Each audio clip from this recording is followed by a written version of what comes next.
Hello people, today we are going to start with the new process group which is monitoring and controlling. And the first process under monitoring and controlling process group is control stakeholder engagement. So let's see. So there's some background about monitoring and controlling process group under which we track, review and orchestrate the progress and performance, monitor ongoing activities against the project management plan. We measure project performance and identify variances. We identify changes to the plan, initiate changes.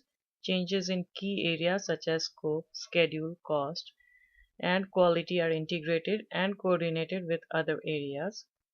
It influences the factors that could circumvent integrated change control, that is, ensure approved changes are executed. Control changes recommend corrective and preventive actions. All changes are eventually processed through ICC, which is integrated change control, to ensure creep does not occur. Next term is performance measurement baseline. It includes approved integrated scope, schedule, cost, plan for the project work. It is a combination of cost, schedule, and scope baselines, and project execution is compared against the performance measurement baseline. Deviation from PMP are measured and monitored, and it includes technical and quality parameters. Control stakeholder engagement is a process of monitoring overall project stakeholder relationships and adjusting strategies and plan for engaging stakeholders. The key benefit of this process is that it will maintain or increase the efficiency and effectiveness of stakeholder engagement activities as the project evolves and its environment changes. The inputs involved are project management plan, issue log, work performance data, project document. The tools and techniques involved are information management system, expert judgment, meetings. The outputs involved are work performance information, change request, project management plan updates, project document updates, organizational process asset. So let's learn about the input. First input is project management plan and is used to develop the stakeholder management plan. The information is used to control stakeholder engagement, includes the life cycle selected for the project and the processes that will be applied to each phase. How work will be executed to accomplish the project objectives, how human resource requirement will be met, how roles and responsibilities, reporting relationship and staffing management will be addressed and structured for the project. A change management plan that documents how changes will be monitored and controlled, and needs and techniques for communication among stakeholders. The next input is issue log. Issue log is updated as new issues are identified and current issues are resolved. The next input is work performance data. The work performance data are the primary observations and measurements identified during activities in being performed to carry out the project work. Various measurements on the project activities and deliverables are collected during various controlling processes. Data are often viewed as the lowest level of abstraction from which information is derived by other processes. Examples of work performance data include reported percentage of work completed, technical performance measures, start and finish dates of schedule activities, number of change requests, number of defects, actual cost, and actual durations. The next input is enterprise environmental factors. No, this is the wrong slide. The next input is a project document. Multiple project document originating from initiation, planning, execution, or control processes may be used as supporting inputs for controlling stakeholder engagement. These include but are not limited to project schedule, stakeholder register, issue log, change log, and project communications. The next technique used is information management system. An information management system provides standard tool for the project manager to capture, store, and distribute information to stakeholders about the project cost, schedule progress, and performance. It also allows the project manager to consolidate reports from several systems and facilitate report distribution to the project stakeholder.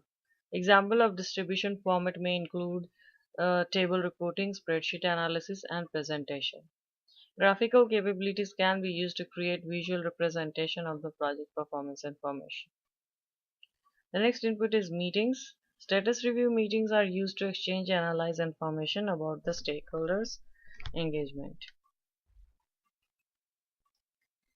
The last, the next technique is expert judgment. To ensure comprehensive identification and listing of new stakeholder, reassessment of current stakeholder can be performed.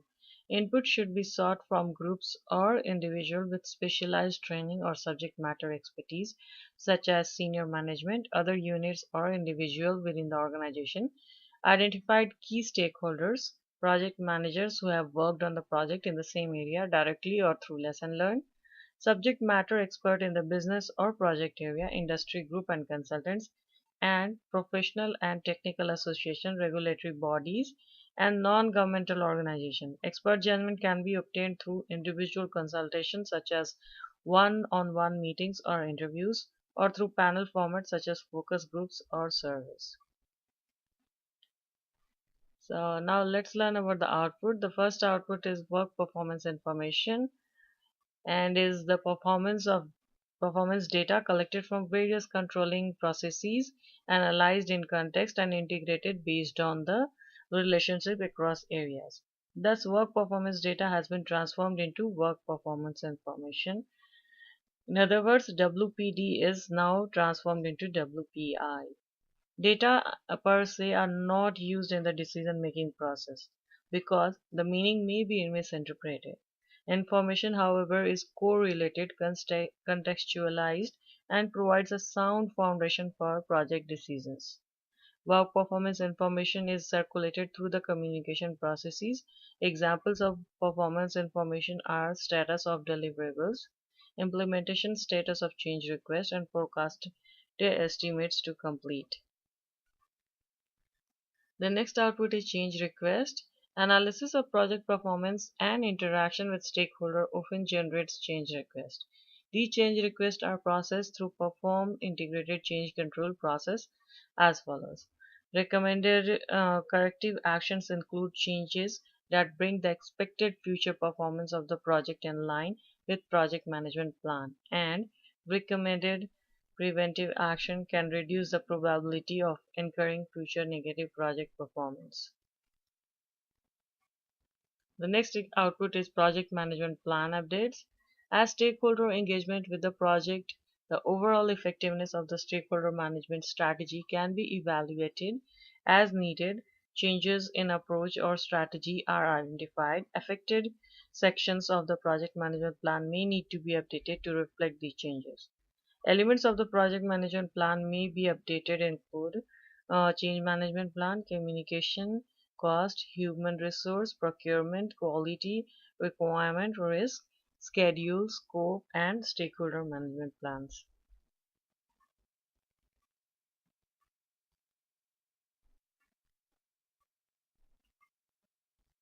The next output is a project document. Project document that may be updated includes stakeholder register. This is updated as information on the stakeholder change when new stakeholder are identified, or if the registered stakeholder are no longer involved in or impacted by the project, or other updates for specific stakeholders are required. The next document update is issue log. This is updated as new issues are identified and current issues are resolved. The last output is organizational process asset. The organizational process asset which may be updated include stakeholder notifications. Information may be provided to stakeholders about resolved issues, approved changes, and general project status. Project reports. Formal and informal project reports describe the project status and include lesson learned, issue logs, project closure reports, and outputs from other knowledge areas. Project presentation. Information formally or informally provided by the project team to any or all the project stakeholders. Project records. Project records include correspondence, memos, meeting minutes, and other documents describing the project.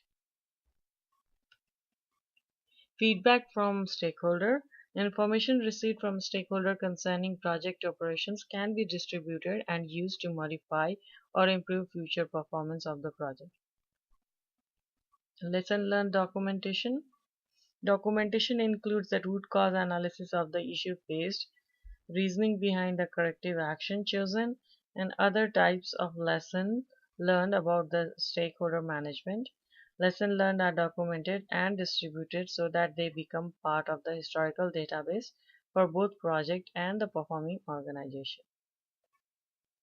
So guys, I hope you got some idea on the monitoring and controlling process group and control stakeholder engagement processes. So come back to my channel or subscribe to my channel for more videos on PMP and other things. Next we are going to start with the control scope project scope control scope project management processes under monitoring and controlling process group. So see you soon.